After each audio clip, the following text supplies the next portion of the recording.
Okay. Question number 8. Let's look at question number 8. Question number 8 है a body of mass small m hung at one end of a spring executes simple harmonic motion. Prove that the relation t is equal to 2 pi upon 2 pi m upon k is incorrect where k is force constant of the spring. Also derive the correct relationship. ठीक है, तो हमें prove करना है कि ये जो t है इसकी वैल्यू गिवन है 2 पाई m upon k is incorrect. ये हमको प्रूव करना है।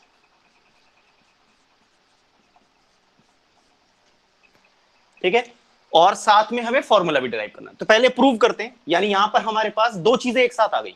पहला तो checking the correctness of a physical relationship, जो हमने पहले पार्ट में किया था, पहला एप्लीकेशन ऑफ डायमेंशंस था। ठीक है, तो पहला एप्लीकेशन तो ये है। अब इसको चेक करते हैं। एलएचएस में हमारे पास है टाइम पीरियड टी, जिसका डायमेंशनल फॉर्मूला होता है टी।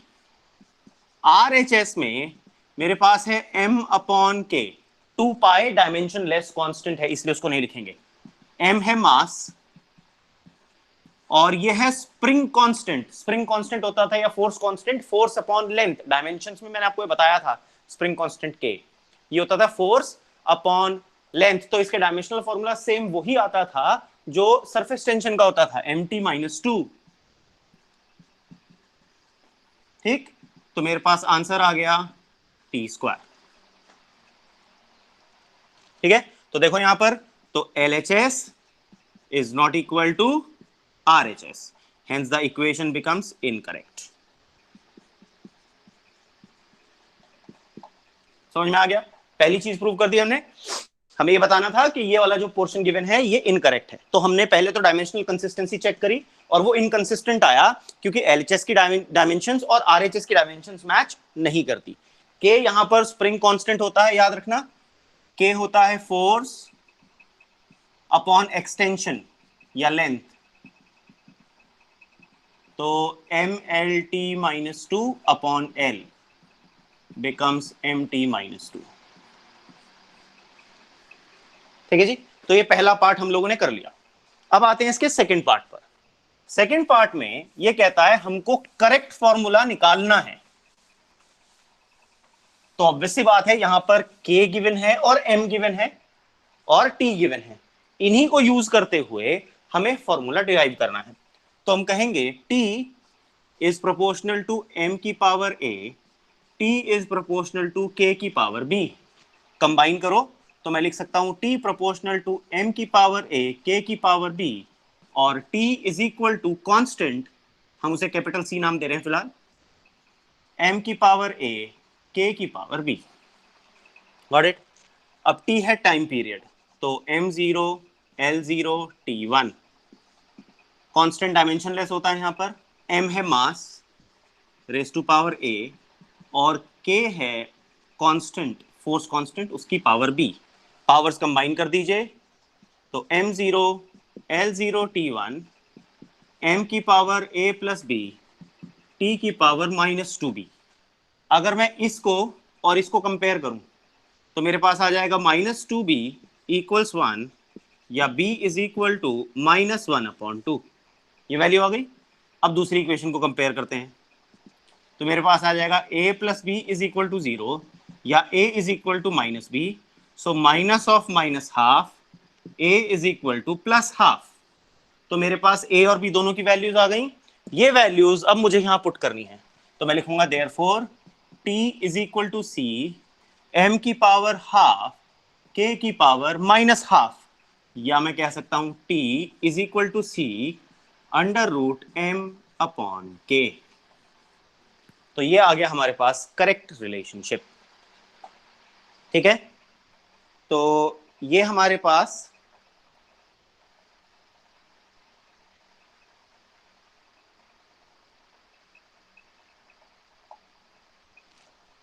करेक्ट।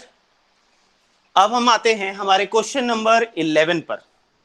क्वेश्चन नंबर 11 में देखते हैं क्या है क्वेश्चन नंबर 11 जो आपकी डाउट थी।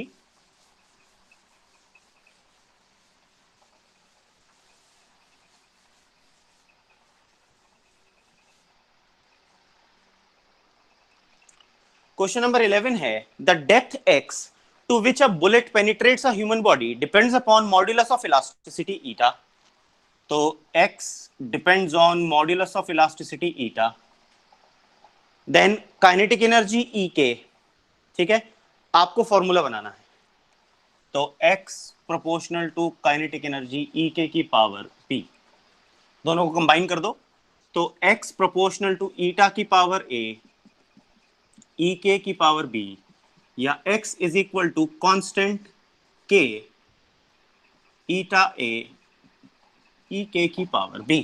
अब x पेनिट्रेशन डिस्टेंस है, डिस्टेंस तो वो l हो जाएगा, डायमेंशन रख दीजिए m0 l1 t0। Eta coefficient of elasticity, eta is the coefficient of modulus of elasticity, pressure वाले डायमेंशंस होते हैं मॉड्यूलस के, ml-1 t-2 की पावर a, ठीक है। और E के काइनेटिक एनर्जी की है ना, E के is the kinetic energy, ml² t-2 की पावर b, ठीक। पावर्स कंबाइन कर दीजिए तो m0 l1 t0 m की power a plus b, l की power minus a plus 2b, t की power minus 2a minus 2b, ठीक है। कंपेयर कर लीजिए जरा इसको और इसको, तो a plus B is equal to 0 या a is equal to minus B, ये सब्सटीट्यूशन में अब हमारी मदद कर देगा। कैसे? Minus a plus 2b is equal to 1 है, इसको और इसको कंपेयर करो, ठीक है।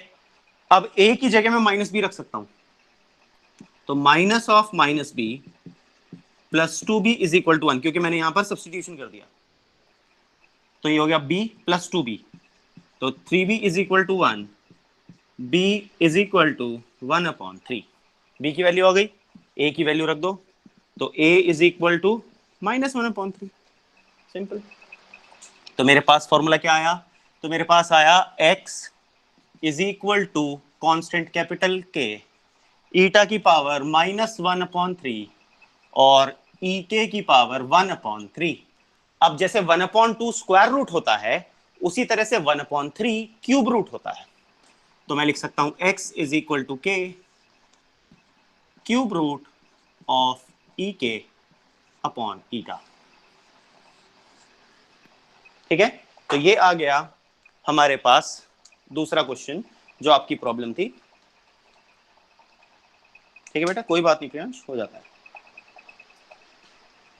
ठीक। तो ये दोनों हमारे क्वेश्चंस जिसमें हमें प्रॉब्लम थी वो था। अब हम चलते हैं हमारे नेक्स्ट पार्ट पर।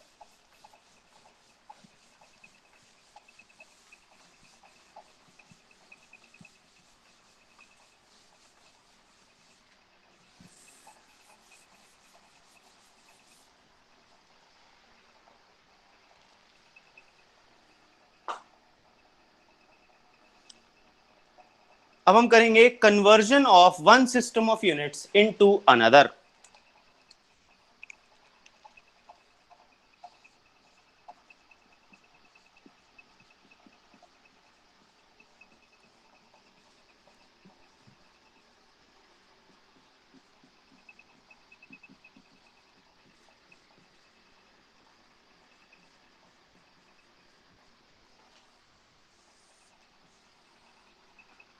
ठीक है, हम लोग ने जिस तरह से पढ़ा है उसमें सबसे आसान वाला मेथड पहले किया, उसके बाद थोड़ा डिफिकल्ट, ये थोड़ा सा और एक्सटेंडेड है उससे, ठीक है। इसमें क्या कॉन्सेप्ट है? इसमें आपको एक यूनिट को दूसरी यूनिट में कन्वर्ट करना होता है, ठीक है।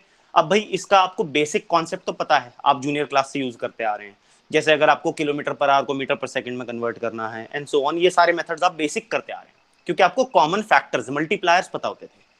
यहाँ पर हम बड़ी यूनिट्स के लिए उसको करेंगे, वो तो सिंपल यूनिट्स थी, लेकिन अगर हमारे पास बड़ी बड़ी यूनिट्स होती हैं अलग अलग क्वांटिटीज की, उनको एक से दूसरे सिस्टम में कैसे कन्वर्ट किया जाता है रैंडम वैल्यूज के साथ, वो हम सीखेंगे। देखो, जब मैंने आपको फिजिकल क्वांटिटी पढ़ाई थी तब मैंने आपको कहा था फिजिकल क्वांटिटी वो होती है जिसको नापा जा सकता है, और किसी भी फिजिकल क्वांटिटी Q को हम रिप्रेजेंट करते हैं n टाइम्स u से। मैं दोबारा ये वाला पोर्शन बता रहा हूं क्योंकि इसका हम यूज करेंगे।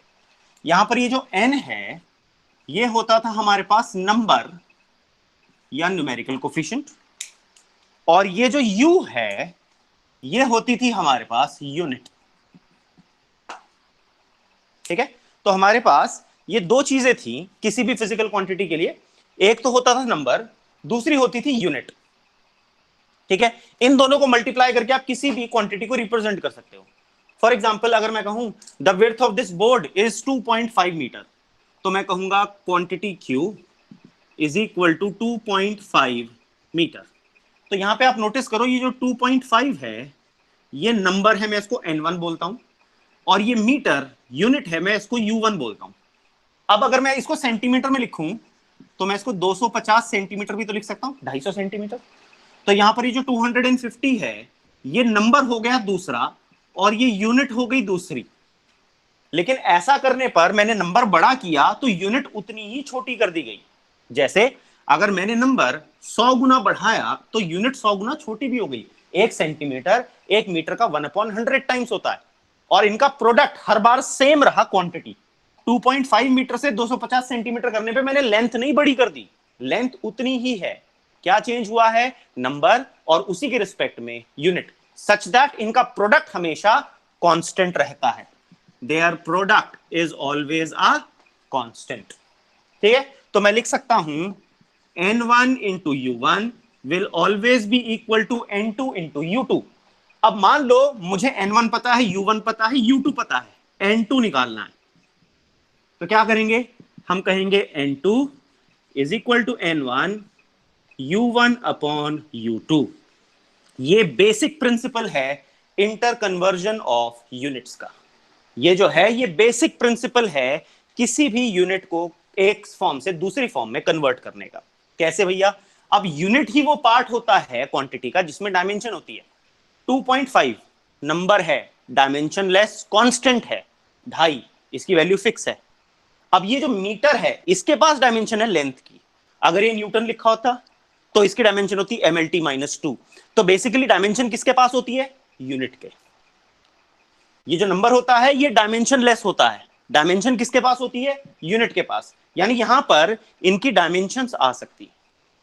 ठीक है, अब जो भी क्वांटिटी Q है, सपोज उसका डायमेंशनल फॉर्मूला m की पावर a, l की पावर b, t की पावर c है। लेट अस अज्यूम जो क्वांटिटी है उसका डायमेंशनल फॉर्मूला ये है। यहां पर a, b और c ये क्या होंगे जरा मुझे बोल के बताओ।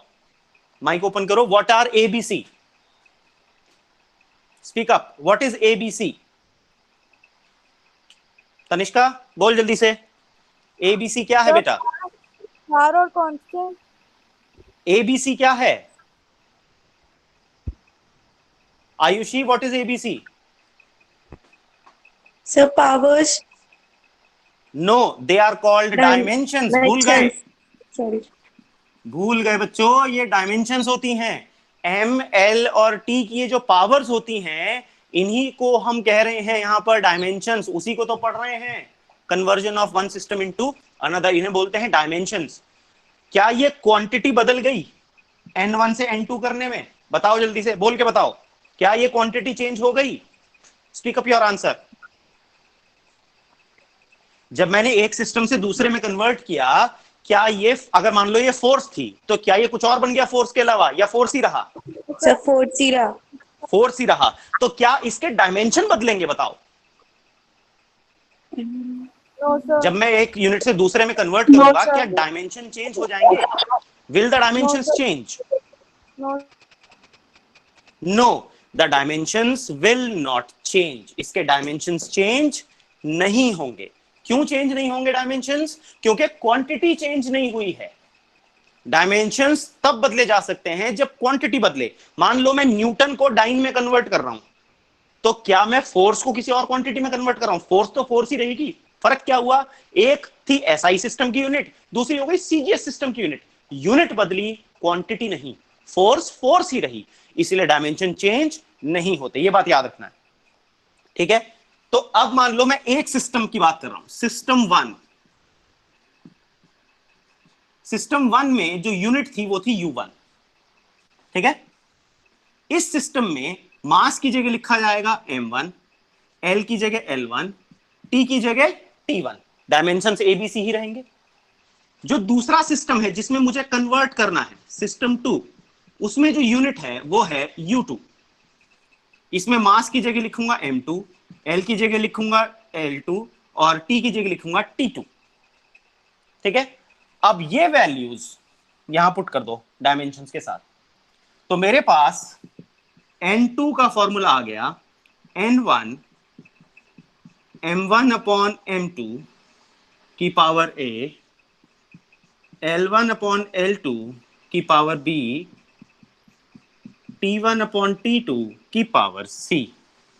ये वो बेसिक फॉर्मूला बना जो हम यूज करेंगे। अब ये ऐसे सिंपल से क्लियर नहीं होता कि सर ये आपने क्या कर दिया, इसको हम सीखते हैं एक एग्जाम्पल की मदद से कि कैसे हम सिस्टम ऑफ यूनिट्स को यूज करते हैं।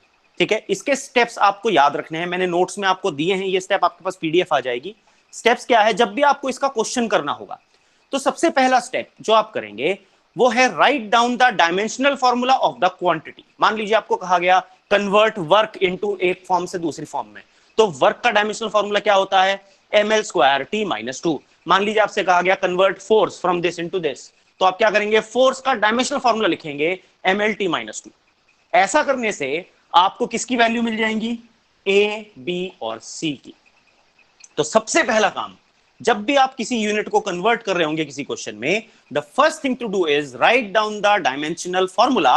और डायमेंशनल फॉर्मूला लिख करके जब आप कंपेयर करोगे इस फॉर्मूला से, तो आपके पास किसकी वैल्यूज आ जाएंगी, you will get the values of A, B and C। आपके पास A, B और C की वैल्यूज आ जाएंगी। ठीक है, अब मान लीजिए आपको SI यूनिट को CGS में कन्वर्ट करना था, तो जिसको कन्वर्ट करते हैं वो नीचे आती हैं वैल्यूज, जिसको कन्वर्ट करते हैं वो यहां आती है ऊपर, और जिसमें कन्वर्ट करते हैं वो नीचे आती है। जैसे अगर मैं SI को CGS में कन्वर्ट कर रहा हूं तो SI वाली वैल्यूज ऊपर आएंगी, CGS वाली वैल्यूज नीचे आएंगी। तो मुझे रिस्पेक्टिव सिस्टम ऑफ यूनिट्स में इनकी वैल्यूज पता होनी चाहिए। जैसे SI में मास के लिए क्या लिखते हैं, kg लिखते हैं, लेंथ के लिए क्या लिखते हैं, मीटर लिखते हैं, टाइम के लिए क्या लिखते हैं, सेकंड लिखते हैं।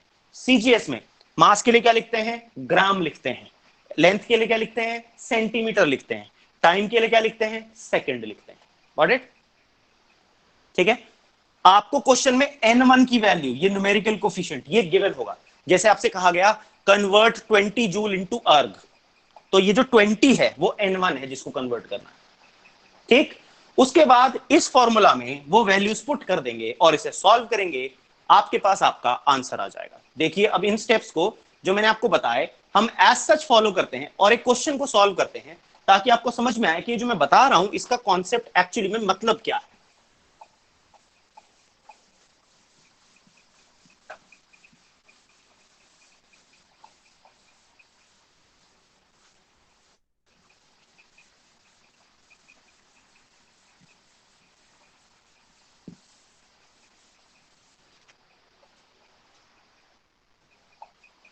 ठीक है, एक क्वेश्चन है, कन्वर्ट 2.5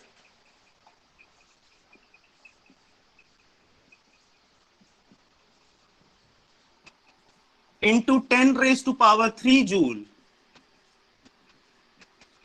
into अर्ग। अर्ग इसकी CGS यूनिट है, यूजिंग डायमेंशनल एनालिसिस। ये क्वेश्चन है, डायमेंशंस का इस्तेमाल करके इतने जूल को अर्ग में कन्वर्ट करना है। तो ये जो जूल है ये SI यूनिट है और ये जो अर्ग है ये CGS यूनिट है, यानी मुझे SI को CGS में कन्वर्ट करना है। तो मैंने आपको सबसे पहला स्टेप क्या बताया, मैंने कहा सबसे पहला स्टेप जो आप करेंगे वो है राइटिंग द डायमेंशनल फॉर्मूला। ठीक है, जूल, अर्ग कौन सी क्वांटिटी है, एनर्जी या वर्क है, और वर्क का जो डायमेंशनल फॉर्मूला होता है वो होता है m1 l² t-2। अब m की पावर a होती थी, l की पावर b होती थी, t की पावर c होती थी, तो यहां से a आया 1, b आया 2, c आया -2। समझ में आया ये स्टेप सबको? हाँ भाई, समझ में आया? यस और नो? Yes sir. ओके, तो आपको यहां तक समझ में आया कि हमने A B C की वैल्यू निकाल ली। ठीक है, उसके बाद मैंने कहा था ये जो नंबर गिवन होता है क्वेश्चन में, ये किसकी वैल्यू होती है? n1 की। तो n1 आ गया 2.5 इंटू 10 की पावर 3। ठीक, जिसको कन्वर्ट करते हैं वो ऊपर आता है, जिसमें कन्वर्ट करते हैं वो नीचे आता है। तो SI सिस्टम में जो M1 है वो हो जाएगा 1 kg, जो L1 है वो हो जाएगा 1 मीटर, जो T1 है वो हो जाएगा 1 सेकेंड। और CGS में कन्वर्ट करना है। CGS में मास को लिखते हैं 1 ग्राम, लेंथ को लिखते हैं 1 सेंटीमीटर और टाइम को लिखते हैं 1 सेकेंड। SI को CGS में कन्वर्ट करना है। जिसको कन्वर्ट करते हैं ये 1 वाला सिस्टम होता है और जिसमें कन्वर्ट करते हैं ये 2 वाला सिस्टम होता है। याद रहेगी ये बात सबको? वैल्यूज लिख ली हमने। अब फॉर्मूला क्या था? फॉर्मूला था N2 is equal to N1 M1 upon M2 raise to power A into L1 upon L2 raise to power B into T1 upon T2 raise to power C। ये formula था। सारी values ऊपर से उठा करके सिर्फ put करनी है। तो आपके पास आ जाएगा N2 is equal to N1। N1 है 2.5 into 10 raise to power 3। M1 1 kg, M2 1 gram raise to power 1, फिर 1 metre upon 1 centimetre raise to power 2, फिर 1 second upon 1 second raise to power -2। यहां तक क्लियर? अब देखो केजी को ग्राम में convert करो, मीटर को सेंटीमीटर में, सेकंड तो सेकंड ही रहने वाला है। तो मेरे पास N2 आ जाएगा 2.5 इंटू 10 रेस टू पावर 3। इसको लिखूंगा 1000 ग्राम यानी 10 की पावर 3 ग्राम अपॉन 1 ग्राम की पावर 1। इसको लिखूंगा 100 सेंटीमीटर यानी 10 की पावर 2 सेंटीमीटर अपॉन 1 सेंटीमीटर की पावर 2। और ये तो 1 सेकेंड अपॉन 1 सेकेंड की पावर -2 ही रहेगा। तो देखो ग्राम से ग्राम कैंसिल, सेंटीमीटर से सेंटीमीटर कैंसिल, सेकंड से सेकंड कैंसिल। ठीक, बचा क्या? केवल नंबर्स। तो 2 इंटू 10 की पावर 3, 2.5 इंटू 10 की पावर 3, ये आया 10 की पावर 3, ये आया 2 इंटू 2 10 की पावर 4 इंटू 1 की पावर -2 यानी 1। Got it? अब 10 की power 3 plus 3 is 6 plus 4 is 10। तो मेरे पास N2 आया 2.5 इंटू 10 की पावर 10। तो मेरा आंसर क्या होगा? मेरा आंसर होगा 2.5 इंटू 10 की power 3 joule is equal to 2.5 into 10 की power 10 erg. This is the answer. समझ आ गया बच्चों? हाँ भाई, सबको समझ आया? सबको समझ आया? Yes sure? क्लियर हुआ मेथड? Yes, दोबारा sir. से समझ लो। सबसे पहला स्टेप Yes, क्या होगा sir. हमारे लिए? First step is to write down the dimensional formula. Dimensional formula लिख करके आप निकालोगे values of A B and C. फिर क्वेश्चन को देख करके आप लिखोगे N1 की वैल्यू। जिस वैल्यू को कन्वर्ट करना होता है वो सिस्टम 1 होता है, जिसमें कन्वर्ट करना होता है वो सिस्टम 2 माना जाता है। तो हमें यहाँ SI को CGS में कन्वर्ट करना है, तो SI will be system 1, CGS will be system 2। तो हम SI और CGS में M, L और T की रिस्पेक्टिव वैल्यूज लिख लेंगे। क्वेश्चन में हो सकता है कुछ नया सिस्टम बना करके दिया हो तो ये वैल्यूज कुछ और होंगी, ये स्टैंडर्ड नहीं होंगी। जो भी गिवन होगी क्वेश्चन में आप फिर वो लिखोगे। Got it? उसके बाद इस फॉर्मूला में सिर्फ वैल्यूज प्लेस करके सॉल्व करना है, you will get your answer. अब एक क्वेश्चन आप अभी ट्राई करेंगे, साथ में ही मेरे पेन और कॉपी अपनी ले आइए प्लीज सब लोग। अगर नहीं है अभी तो take out your pen and copy. मैं क्वेश्चन बोर्ड पर लिख रहा हूं and you will be solving it with me.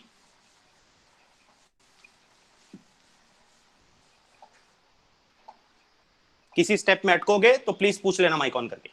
Question है find the value of force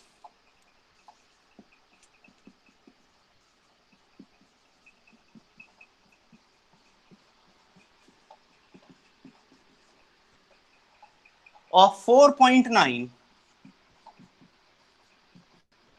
into 10 raised to power 17 dyne in SI units। ये जो डाइन है याद रखना, ये CGS वैल्यू है और हमें कन्वर्ट करना है SI में। ठीक है? तो जिसको कन्वर्ट करना होता है वो हो जाता है सिस्टम 1, जिसमें कन्वर्ट करना होता है वो हो जाता है सिस्टम 2। और किसे कन्वर्ट करना है? फोर्स को। तो पहला स्टेप है writing down the dimensional formula for force. Dimensional formula होता है m1 l1 t-2। तो a will be 1, b will be 1, c will be -2। Values आ गई abc की। उसके बाद क्वेश्चन में देखो n1 कितना गिवन है? 4.9 इंटू 10 की पावर 17। किसको कन्वर्ट करना है? CGS को। तो CGS में आपके पास m1 हो जाता है 1 ग्राम, l1 हो जाता है 1 सेंटीमीटर, t1 हो जाता है 1 सेकेंड। किसमें कन्वर्ट करना है? SI। तो वो सिस्टम 2 हो जाएगा। m2 हो जाता है 1 kg, l2 हो जाता है 1 मीटर और t2 इसमें 1 सेकेंड ही होता है। अब इसको फॉर्मूला में रखिए। फॉर्मूला क्या था? n2 is equal to n1 m1 upon m2 raise to power a into l1 upon l2 raise to power b into t1 upon t2 raise to power c। Correct? Place the values and find the answer. जल्दी से answer निकाल के मुझे बताओ क्या आया answer.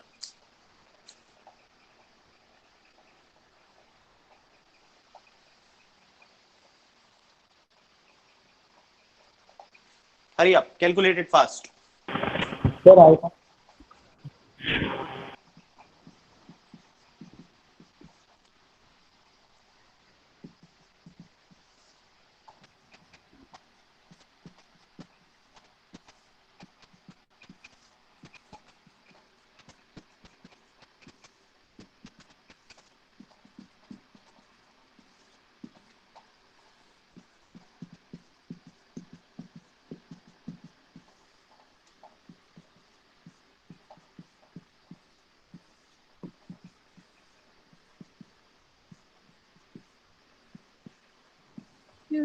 Sir, हाँ जी, 4 into 10 raised to the power 12.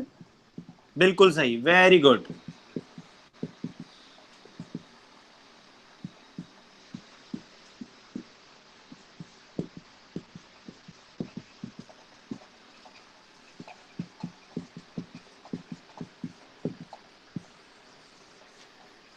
आपका आंसर आएगा 4.9 इंटू 10 रेस टू पावर 12। ठीक है, सब लोगों का ये आंसर आ गया यहां तक? Very Yes, good. sir.